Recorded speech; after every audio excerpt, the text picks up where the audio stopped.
Minnesota Republican Congresswoman Michele Bachmann's here. She also had some comments about the BP fund that we want to get into with her as well. Congresswoman, welcome. Good to have you here this morning. Good morning. Good morning. When you heard Joe Barton make those comments, were you offended by them?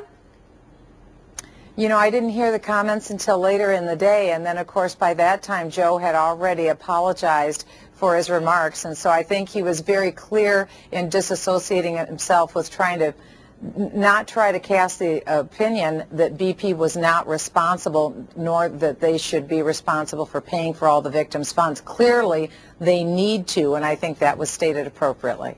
So, you know, what do you think he was trying to get at there, though? I mean, what was he trying to say about the administration's take on all of this and this fund, and whether or not it should be sort of a bottomless pit?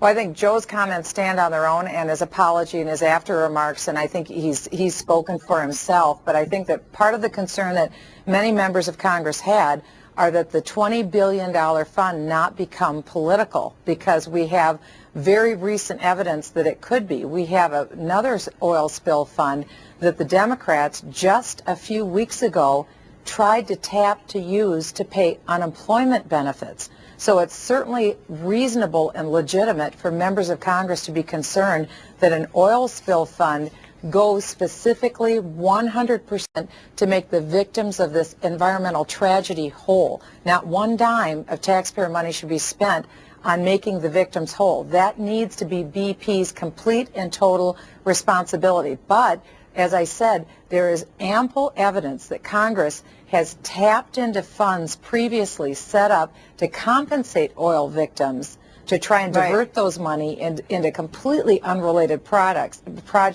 and that's a legitimate area of interest for members of Congress. You know, it's also been said, Stuart Varney was talking about this morning, that the question is raised whether or not the administration is using this fund to any extent to cover up for some of their own mistakes, whether, you know, pointing all of the blame at BP is necessarily legitimate. What do you think about that?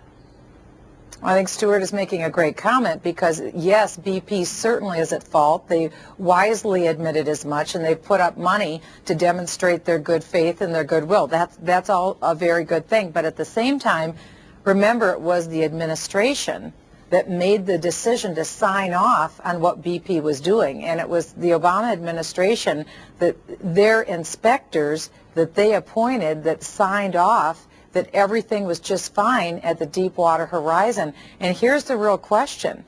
Will a Democrat-controlled Congress hold a Democrat presidential administration liable for their work and their responsibility in signing off on the inspection of what was going on this oil rig? That's the real question.